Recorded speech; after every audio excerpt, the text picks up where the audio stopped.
नमस्कार। बिहार तक में आपका स्वागत है और मैं हूं सुजीत।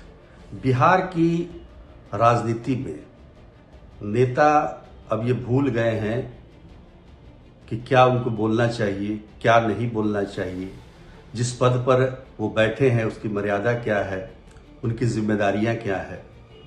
अब देखिए ना, बिहार में शराबबंदी है और शराबबंदी कानून को कड़ाई से लागू करने की प्रथम जिम्मेदारी किसकी है? मद्य निषेध विभाग की।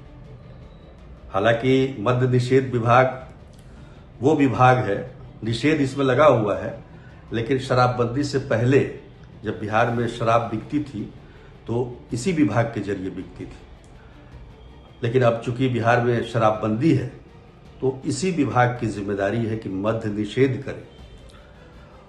और उसके मंत्री अगर ये कहने लगे कि भाई फलाना पार्टी दारू पिलाऊ पार्टी है, भाई आप तो फिर आप विभाग कैसे चला रहे हैं? जब फलाना फलानी पार्टी जो है वो दारू पिलाऊ पार्टी है तो आपका विभाग क्या कर रहा है? देखिए, ये बहुत बड़ी बात है। भले जो नेता हैं अपने पार्टी के आकाओं को खुश करने के लिए तरह तरह के बयान देते हैं और उनको लगता है कि जनता उनकी बात को बड़े ध्यान से सुन रही है। जनता हंसी उड़ाती है ऐसी बातों की। अब हाल में ही जिस तरह से जहरीली शराब से मरने की जो घटना हुई है बिहार में, अभी मुजफ्फरपुर में चल ही रहा है, 2 लोगों की मरने की खबर आई है। हालांकि जब तक पोस्टमार्टम नहीं होता है या कोई तो पुख्ते तौर पर सरकार भी नहीं कहती है कि जहरीली शराब से मौत हुई है।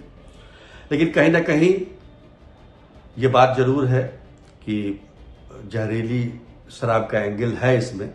अब उसकी पुष्टि की जा रही है, अब तो पुष्टि तो सरकार ही करेगी। लेकिन इससे पहले आप देख लीजिए, छपरा और सिवान में 50 से ज्यादा लोगों की मौत हुई है, जहरीली शराब से मौत हुई है। और अब तक 300 से ज्यादा लोगों की मौत जहरीली शराब से बिहार में हो चुकी है जब से शराबबंदी कायम हुई है यहाँ पे। लेकिन पार्टियां क्या कर रही है? जिन 2 पार्टियों ने मिलकर 2015 में बिहार में सरकार बनाई थी, जनता दल यू और आरजेडी, और उसमें कांग्रेस भी शामिल थी, महागठबंधन बना था। और उसी दौरान 2016 के अप्रैल में बिहार में शराबबंदी कानून लागू किया गया था। लेकिन आज ये दोनों पार्टियां एक दूसरे छोर पे हैं, एक दूसरे की परस्पर विरोधी है। विरोधी तो पहले भी हुआ करती थी, शुरुआत में भी विरोधी थे, लेकिन समय के साथ मिलकर उन्होंने गलबहिया डाल के सरकार भी बना ली। अब फिर दूर हो गए हैं, फिर नजदीक आ जाएंगे तो फिर वैसे ही प्यार बरसने लगेगा। लेकिन अब ये इन दोनों पार्टियों ने मिलकर बिहार में शराबबंदी कानून को लागू किया था। अब एक तरफ मद्य निषेध मंत्री जो हैं रत्नेश सदा, वो आरजेडी को दारू पिलाऊ पार्टी कहते हैं, जो कि शामिल है, आरजेडी शामिल है शराबबंदी के निर्णय में।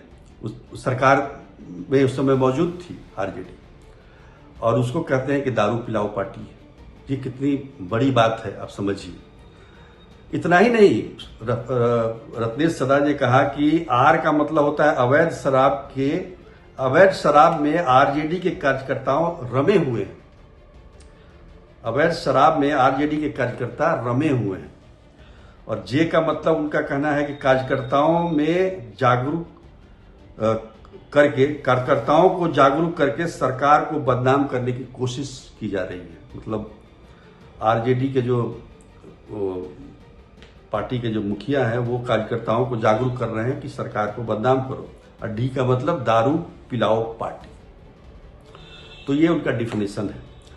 अब देख लीजिए, दोनों पार्टी इस निर्णय में शामिल थी और दोनों पार्टी का क्या रुख है वो भी समझ लीजिए। आरजेडी ने इसकी शुरुआत की, उन्होंने कह दिया कि जेडीयू का मतलब होता है जहां दारू अनलिमिटेड, मतलब जिस जगह पर शराब मतलब उसका कोई लिमिट नहीं हो, अथाह हो, तो वो है जेडीयू। अब समझिए, जेडीयू जो कि जिसके मुखिया नीतीश कुमार हैं और शराबबंदी के सबसे बड़े हिमायती हैं, नहीं तो तमाम जितने भी नेता हैं यहाँ पे सब अंदर अंदर चाहते हैं कि ये शराबबंदी कानून खत्म हो जाए, लेकिन नीतीश कुमार की वजह से कोई बोल नहीं पाता है। और उसका नतीजा है कि पिछले 8-9 सालों से बिहार में शराबबंदी कानून लागू है। लेकिन आरजेडी की तरफ से कहा जा रहा है कि जहां दारू अनलिमिटेड हो तो ये हो गया जेडीयू। अब सुनिए जवाब, जेडीयू की तरफ से जवाब आता है कि राष्ट्रीय जनता दल का मतलब क्या है। आरजेडी का मतलब है राष्ट्रीय जहरीली पार्टी। आर से राष्ट्रीय, जे से जहरीली और पी से पार्टी। तो आरजेडी जो है राष्ट्रीय जहरीली पार्टी है। अब इनको दोनों को जोड़ दीजिए। ये जहां दारू अनलिमिटेड जेडीयू और राष्ट्रीय जहरीला पार्टी आरजेडी, दोनों ने मिलके सरकार महागठबंधन की बनाई थी 15 में और शराबबंदी लागू किया था। तो वहां दारू अनलिमिटेड है और यहां जहरीली है, तो ये मिलकर तो बनना ही था जहरीली शराब, जिसकी वजह से लोगों की मौत हो रही है। मेरे कहने का मतलब ये है, ये तो खैर मतलब एक जिस प्रकार से ये लोग बात कर रहे हैं और जनता को बरगलाने की कोशिश कर रहे हैं, सवाल ये है कि शराबबंदी कानून लागू तो सही किया गया था, लेकिन उसको जिस तरीके से चलना चाहिए, जिस तरीके से लागू करना चाहिए, वो लागू नहीं हुआ है। इसमें कोई गलतफहमी नहीं है और जिसकी वजह से शराब माफिया भी फल फूल रहे हैं और जहरीली शराब बन रही है, लोग मर रहे हैं, परिवार के परिवार उजड़ रहे हैं। हालांकि नीतीश कुमार ने परिवारों को बचाने के लिए शराबबंदी कानून लाया था, लेकिन ये हो रहा है उल्टा। और जिस प्रकार के मंत्री और जिस प्रकार की व्यवस्था है, पहले शराबबंदी कानून जब लागू हुआ था तो काफ़ी लगता था कि हाँ बिहार में शराबबंदी है, लेकिन अभी लोग कहते हैं कि भगवान की तरह है, दिखते नहीं है लेकिन हर जगह मिल जाती है शराब बिहार में। तो इस तरह के जुमले चल रहे हैं।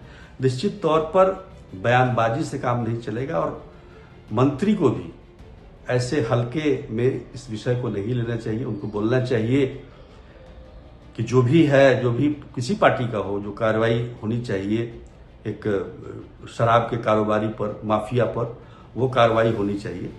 अब लेकिन आप स्पेस भी देते हैं ना जेडीयू की तरफ से। अभी हमने 4 दिन पहले, 1 हफ्ता पहले बोला था कि एक प्रखंड अध्यक्ष खगड़िया में, जिसके यहाँ शराब बरामद होती है, उस पर एफआईआर दर्ज होता है, चार्जशीट पुलिस दाखिल कर देती है, लेकिन इसके बावजूद पार्टी कोई कार्रवाई नहीं करती है और प्रखंड अध्यक्ष बना हुआ है।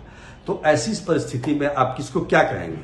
तो इसलिए आरजेडी जेडीयू को ताना कस रहा है और जेडीयू आरजेडी को। ये ताना तानी का खेल है, इसमें गंभीरता नाम की कोई चीज नहीं है, जबकि ये एक गंभीर विषय है। उपचुनाव होने वाले हैं बिहार में 4 सीटों पर और मुझे लगता है कि ये सारे मुद्दे काफी प्रभावी रहेंगे इन इलाकों में। तो आज के लिए इतना ही, तब तक के लिए नमस्कार।